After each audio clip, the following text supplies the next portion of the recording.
রায়পুরের ৭ নং বামনী ইউনিয়নের কাঞ্চনপুর গ্রামের শামসুন নাহার উচ্চ বিদ্যালয়ে এসএসসি পরীক্ষার্থীদের বিদায় অনুষ্ঠান অনুষ্ঠিত হয়েছে।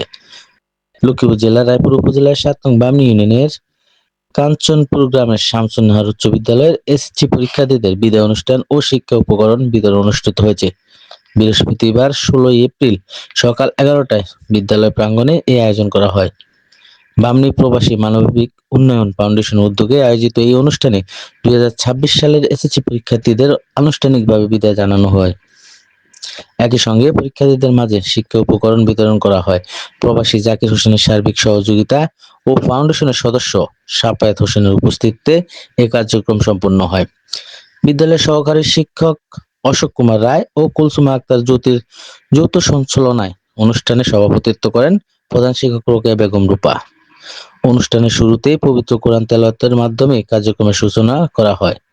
পরে শিক্ষার্থীদের উদ্দেশ্যে দিক নির্দেশনামূলক বক্তব্য দেন রায়পুর রুস্তম আলী ডিগ্রি কলেজের অধ্যক্ষ সাইফুদ্দিন। বিদ্যালয়ের দাতা সদস্য হাজী মোবারক আলীর পুত্র জাহাঙ্গীর কবির ভূঁইয়া বিশিষ্ট সমাজসেবক উপস্থিত ছিলেন। অভিভাবক প্রতিনিধি আলতাফ হোসেন হাওলাদার, সাবেক অভিভাবক প্রতিনিধি ইউসুফ পাটোয়ারি এবং দাতা সদস্য ফরিদা ইয়াসমিন সহ আরো অনেকে। বক্তারা বলেন, শিক্ষার্থীদের মনোযোগ সহকারে পড়াশোনা করে ভালো ফল অর্জন করতে হবে এবং নৈতিক মূল্যবোধ ধারণ করে দেশ ও সমাজের কল্যাণে নিজেদের নিয়োজিত করতে হবে।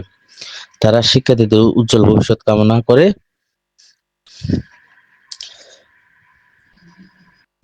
বিদায়ী শিক্ষার্থীরা ও অনুষ্ঠানে তাদের অনুভূতি প্রকাশ করে শিক্ষক ও সহপাঠীদের প্রতি কৃতজ্ঞতা জানান।